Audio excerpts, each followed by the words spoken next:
तो चलिए इस क्वेश्चन को सॉल्व करते हैं। क्वेश्चन बोला है for a transparent prism if the angle of minimum deviation is equal to its reflecting angle the refractive index n of the prism satisfied. तो आपको रिफ्रैक्टिव इंडेक्स एन कैसे सेटिस्फाई होगा, उसकी डिफरेंट कंडीशंस दी है, उसमें कौन सी कंडीशन को satisfy करेगा इसके बारे में पता करना है। और हमको बोला क्या गया है इस क्वेश्चन में, हमको बोला गया है angle of minimum deviation means जो डेल्टा मिन की वैल्यू है that is equal to refracting angle, या आप बोल सकते हो एंगल ऑफ प्रिज्म के बराबर है। तो इसको एक फिगर भी ड्रॉ कर लेते हैं जिससे कि आपको क्लियरिटी आ सके।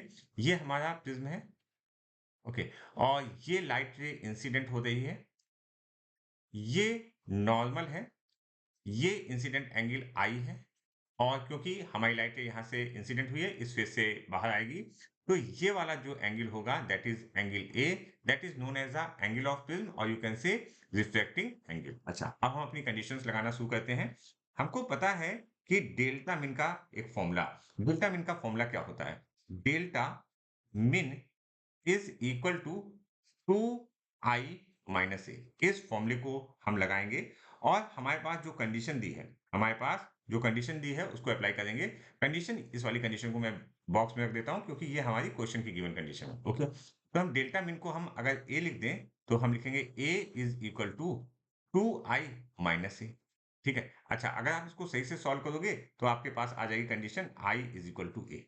ये भी एक कंडीशन आ गई कि जो हमारा इंसिडेंट एंगल आई है that is equal to angle of prism, और you can say refracting angle. अच्छा, अब देखते हैं क्या हमारे पास कोई रिलेशन है जो रिफ्रैक्टिव इंडेक्स और मिनिमम एंगल ऑफ डेविएशन या एंगल ऑफ मिनिमम डेविएशन के बीच में कोई रिलेशन रखता है। यस, वो रिलेशन होता है n is equal to refractive index, n is equal to sine A plus delta min by 2 upon sine A by 2।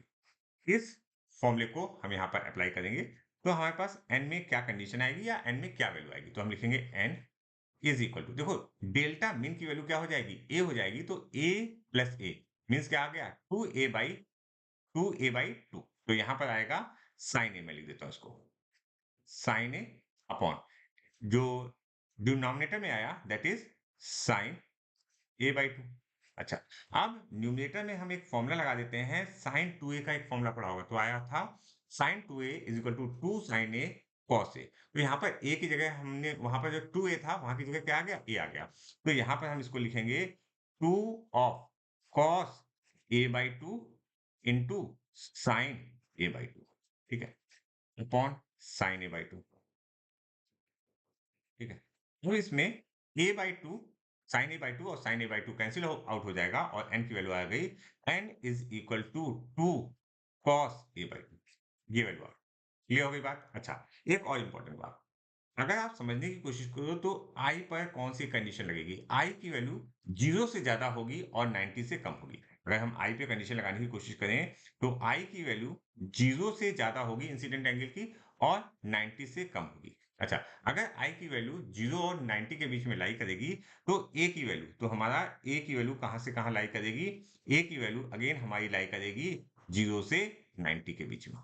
ये बात क्लियर हो गई। अच्छा, इस कंडीशन को हम अपने n equal to 2 cos A by 2 में लगा देते हैं, तो देखिए मैंने लिखा n is equal to 2 cos A by 2। अच्छा, अब कौन सी कंडीशन लगानी है, पहले हम लिखेंगे a की वैल्यू हम रखेंगे 0 डिग्री। अच्छा, a की वैल्यू 0 डिग्री रखेंगे तो हमारे पास आएगा n is equal to 2 of cos of 0 degree, cos 0 degree की वैल्यू 1 होगी तो n की वैल्यू आ जाएगी 2। अच्छा, a की वैल्यू हम रखेंगे अब 45, कितनी 90 डिग्री, सॉरी 90 डिग्री, तो हमारे पास n की वैल्यू कितनी आ जाएगी, n is equal to 2 cos 90 degree by 2 means actually में ये 45 हो गया, और cos 45 की वैल्यू क्या आती है 1 बाई रूट 2, तो हम लिखेंगे 2 इंटू 1 बाई रूट 2, और इसको अगर हम सही से सॉल्व कर देंगे तो हमारे पास वैल्यू आएगी रूट।